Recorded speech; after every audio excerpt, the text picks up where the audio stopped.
Hello viewers, இனி நம்ம பார்க்க போறது ஒன் பீஸ் எபிசோட் 701 பார்ட் 1.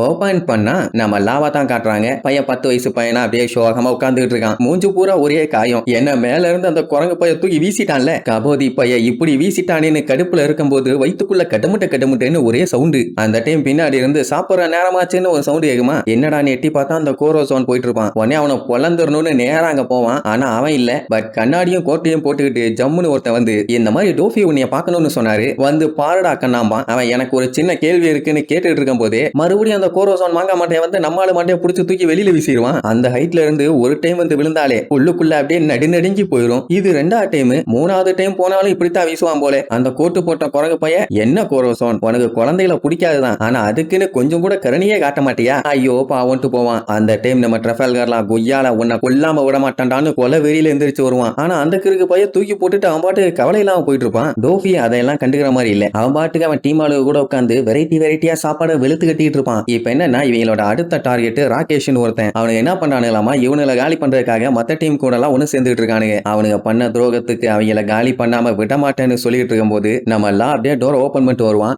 இங்க என்ன பண்ற, நாங்கெல்லாம் டின்னர் சாப்பிட்டுட்டு இருக்கோம், தெரியல, டிஸ்டர்ப் பண்ணக்கூடாது, வெளியே போம்பா. அவனே கடுப்புலையும் கொலை பசிலையும் வந்திருக்கான். இப்படி சொன்னா மட்டும் போயிடுவானா, வெளியே தூக்கி வீசுங்கம்பாலா. பட் டோஃபி அதெல்லாம் ஒண்ணு வேண்டாம், நான் தான் அவனை கூப்பிட்டேம்மா. ஆக்சுவலா லா இவங்க கூட சேர்ந்து ஒரு வாரம் ஆச்சு. இதே மத்த குழந்தைங்கன்னா ரெண்டாவது நாளே பீதியாகி ஓடி இருப்பாங்க. நீ யா போறியா இல்ல கோரோசோன் உன்னைய தூக்கி வெளியில வீசணுமான்னு கேட்பான். எப்படியோ ஒவ்வொருத்தருமே அவனை மட்டம் தட்டி தான் பேசுவாங்க. ஏன்னா அந்த டைமுங்கும் போது ட்ரஃபால்கர்லா கிட்ட எந்த ஒரு பவருமே இல்ல. பட் ஆனாலுமே பைய வெறித்தனத்தோட நான் எங்கேயும் போக மாட்டேன், இங்கதான் இருப்பேன்பா. உடனே ஒவ்வொருத்தருமே கொஞ்சம் பயன்படுத்துற மாதிரியே பேசுவாங்க. இந்த மாதிரி பிக்கா டார்ச்சர் பண்ணோம்னா நிறைய பேர் செத்தே போயிருவாங்க அப்படி இப்படின்னு. அப்படி அவனுக்கு என்ன சொன்னாலும் சரி, நம்ம பைய அசர்ற மாதிரியே இல்ல. நான் நரகத்தையே பார்த்துட்டு வந்தவன், இதெல்லாம் எனக்கு ஒரு விஷயமே இல்லாம டோஃபியும் பார்த்துட்டு பெனாத்து இஷ்டத்துக்கு நல்லா பெனாத்து அப்படின்ட்டு அவன் தம்பி மேல எவ்வளவு பாசம் வச்சிருக்கான்னு சொல்லுவான். அவன் இவனோட பாசத்துக்குரிய தம்பியாமா. அவனை மட்டும் எவனாச்சும் தொட்டான் அவனுக்கு வெட்டு நிச்சயம்னு பயங்கரமா மிரட்டுவான். உடனே லாக்கு பயங்கரமா காண்டாவும். அந்த டைம் அவன் நெஞ்சில பார்த்தா வெள்ளை கலர்ல இருக்குமா. அதை பார்த்துட்டு எல்லாம் ஷாக் ஆயிருவாங்க. என்னன்னா அது ஒயிட் லெட் டிசீஸ். அந்த டிசீஸ் வந்துட்டாலே அவங்களுக்கு பயங்கரமா வலிக்கும். உடனே பஃபலோ கதறுவான், ஐயோ என்ன ஆளை விடு, அது என்ன தொத்து வியாதியா, நான் சிக்க மாட்டேன்டா சாமின்னு கதறுவானா. உடனே டோஃபி ஜியோலா மேல பயங்கரமா காண்டாவான். ஏன்னா அவதான் அது ஒரு பயங்கரமான வியாதின்னு சொல்லியிருப்பா. அதனால பஃபலோ பயங்கரமா பயந்துட்டால. ஆக்சுவலா அந்த ஒயிட் லெட் டிசீஸ் வந்து பாய்சனால வர்றது, ஆனா பரவக்கூடியதெல்லாம் இல்ல. அதனால பயப்படாதுன்னு சொன்னா, பட் இருந்தாலுமே நீ விட்டு தள்ளியேறு, எதுக்கும் சேஃப்டி முக்கியம் இல்லாமா. லா இருந்தது ஒயிட் டவுன்ல தானே, அங்க யாராச்சும் உயிரோட இருக்காங்களான்னு கேட்டா அதெல்லாம் அவனுக்கு தெரியல. பையன் அடிச்சு பிடிச்சு அங்கிருந்து தப்பிச்சு வந்துட்டான், அவ்வளவுதான். அது எப்படி அங்கிருந்து தப்பிச்சான்னு கேட்டா, செத்து போன டெட் பாடிஸ்களுக்கு நடுவுல அப்படியே செத்தவ மாதிரியே கடந்து பார்டர் கிராஸ் பண்ணிருக்கான். இதெல்லாம் கேட்கும் போதே அவனுக்கு பயங்கரமா இருக்குது. டோஃபி இழிச்சுக்கிட்டே, எதுக்குடா உனக்கு இந்த அளவுக்கு வெறி, அப்படி என்னதான் ஆச்சுன்னு கேட்டா, பயலுக்கு இப்ப எது மேலையுமே நம்பிக்கை இல்ல. சொல்ல போனா சாவ பார்த்தும் பயம் இல்ல. ஆனா அதுக்கு முன்னாடி ஏதாச்சும் பெருசா சம்பவம் பண்ணணும்னு முடிவு பண்ணிட்டான். அது மட்டும் இல்லாம கோரோசோனை கூப்பிட்டு, என்கிட்ட இருந்து தப்பிச்சிடலான்னு மட்டும் நீ நினைக்காத, என்ன ஆனாலும் சரி உன்னைய பழி வாங்காம விடவே மாட்டேன்னு டோஃபிக்கு முன்னாடியே கெத்தா சொல்லுவான். உடனே பேபி ஃபை கூப்பிட்டு பச்சையா திட்டுவான். ஏன்டா முட்டா பாயல, வா இஷ்டத்துக்கு பேசிட்டு இருக்க, இந்த மாதிரி எல்லாம் நீ பண்ணினா உன்னைய டார்ச்சர் பண்ணியே கொல்லுவாங்க, தேவையில்லாம சாகணுமா, பைரட்ஸ் கிட்ட எல்லாம் ஏன்டா பஞ்சாயத்து பண்ணிட்டு இருக்கேன்னு பொட்டனிலேயே ஒரு அடி. அது மட்டும் இல்லாம இந்த குழந்தைங்க எல்லாம் முட்டாளுகளா இருக்காங்கன்னு வேற சொல்லுவா. மேடம் ஒரு 128 வயசு கிளவி போல நடிச்செல்லாம் காட்டுவா. அப்படி உன்னை ஒரு வேலை மன்னிக்கணும்னா இந்த மாதிரி கதறி அழுன்னு. லாக்கு செம்ம காண்டாவும். அப்படியே கட் பண்ணி ராகேஷ் போர்ட் டவுன் ஒரு இடத்த காட்டுறாங்க. ஃபேக்டரி எல்லாம் நிறைஞ்சு வெளியிற மாதிரி இருக்கும். நம்ம ஃபேமிலியில யாராச்சும் ராகேஷ் இருக்கீங்களா, கீழே கமெண்ட் பண்ணுங்க. அந்த டவுனுக்கு போன டோஃப்ளமிங்கோட குரூப் அவங்க ஆளுங்க இருக்க இடத்த உடச்சுக்கிட்டு உள்ள போவாங்க. இவனுங்களோ பவர்ஃபுல்லான பயங்கரமான ஆளுங்க. அவங்க கிட்ட போய் கன்னை வச்சுட்டு சீன் போட்டுட்டு இருப்பாங்க. What a childish mens. இவங்களுமே அவங்கள மாதிரியே கன்னை வச்சு கொஞ்ச நேரம் சுடுவாங்க. அதுக்கப்புறம் போர் அடிச்சு போய் அவங்க ஸ்டைல போட்டு பொல காட்ட ஆரம்பிச்சிருவாங்க. அவங்க அடிக்கிற அடியில ஒவ்வொருத்தரும் கதர்னு கதறுவாங்க. அப்படி அடிச்சு முடிச்சுட்டு அவனுக்கு பேக்கெட்ல வச்சிருக்க காசெல்லாம் ஆட்டையா போடுவாங்க. அந்த டைம் பேபி ஃபைக்கு அந்த ஒயிட் டவுன் எப்படி இருக்கும்னு ஒரு சின்ன டவுட். ஆக்சுவலா அந்த டவுனை மக்கள் எல்லாம் ஃப்ளவன்ஸ்னு கூப்பிடுவாங்க. ஏன்னா அங்க இருக்க சிட்டிசன்ஸ் எல்லாருமே பயங்கரமான பணக்காரங்க. அதுலயும் அந்த டவுனுக்குள்ள போனா மொத்த இடமும் வெள்ளையா தான் இருக்கும். மண்ணும் சரி, வளர்ற செடியும் சரி.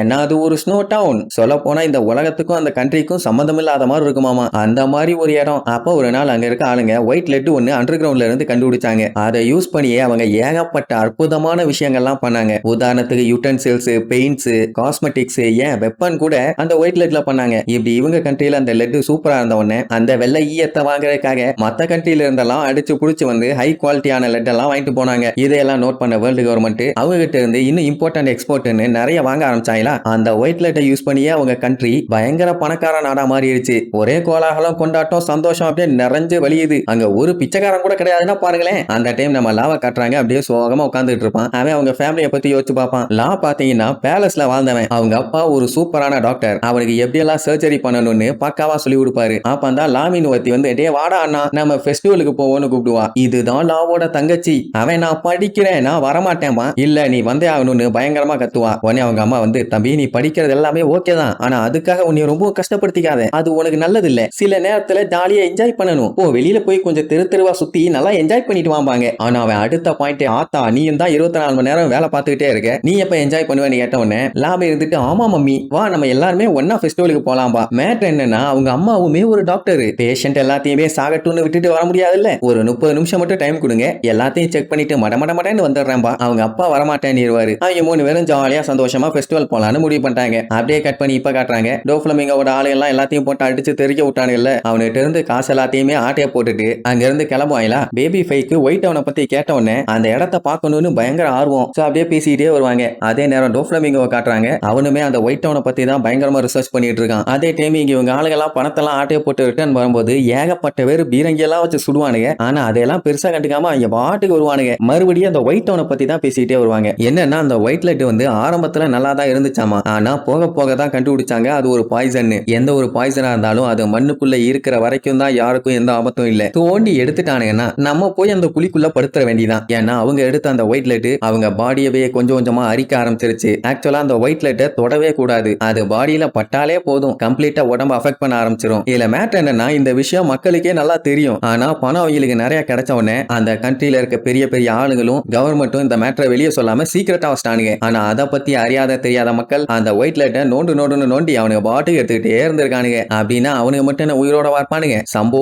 சிவ சம்போ தான். இதுல முக்கியமான விஷயம் என்ன தெரியுமா, அந்த லெட்டால ஒருத்தங்க அஃபெக்ட் ஆயிட்டாங்கன்னா அடுத்தடுத்த ஜெனரேஷனையும் அதை அஃபெக்ட் பண்ண ஆரம்பிச்சிடும். இங்க பாத்தீங்களா கோட்டு போட்ட மூதேவி எப்படி நீந்தி வர்றான்னு. சீனியர் பிங்க் கோட்டு சூட்டு போட்டோன்னு அடையாளமே தெரியல. நானே இப்பதான் நோட் பண்றேன். சரி இப்ப மெயின் பஞ்சாயத்துக்கு வருவோம். இப்ப அந்த லெட் குழந்தைகளை அஃபெக்ட் பண்ணிருக்குன்னா அவங்க ரொம்ப காலத்துக்கு வாழ மாட்டாங்க. அந்த பாய்சனோட எஃபெக்ட் அடுத்தடுத்த ஜெனரேஷனுக்கு அப்படியே பாஸ் ஆகிட்டே போகும். உதாரணத்துக்கு ஃபர்ஸ்ட் அந்த ஒயிட் லெட்டை யூஸ் பண்ணவன் 70 வயசு வரைக்கும் வாழ்ந்துட்டு செத்து போயிட்டான்னா அடுத்த இருக்க ஜெனரேஷன் 50 வயசு தான் வாழ்வாங்க. அதுக்கு அடுத்த ஜெனரேஷன் 30, அதுக்கப்புறம் 10, அதுக்கப்புறம் எல்லாம் பொறப்பாயிலானே தெரியல. இதுல கடைசி ஜெனரேஷன்ல பிறந்தவன் தான் நம்ம லா. இப்படி ஒரு பெரிய சம்பவம் ஆனதுக்கு அப்புறம் தான் இந்த ஒயிட் லெட் பாய்சன் சொல்லி உலகம் முழுக்க தெரிஞ்சிருக்குது. ஆனா இதெல்லாம் லேட்டு பயங்கர லேட்டு. பின்ன 2-3 ஜெனரேஷன் காலி ஆயிட்டாங்களே. இப்படி சொல்லிக்கிட்டே வரும்போது ஏகப்பட்ட பேர் சுடுவானுங்க, அட்டாக் பண்ணுவானுங்க, என்னென்னமோ பண்ணுவானுங்க. ஆனா இவங்க கிட்ட எந்த ஒரு ரியாக்ஷனுமே இல்ல. ஏதோ பிக்னிக் போயிட்டு வர மாதிரியே போவாங்க. அவ்வளவுதான். நெக்ஸ்ட் எபிசோட்ல மீட் பண்ணலாம். டாடா.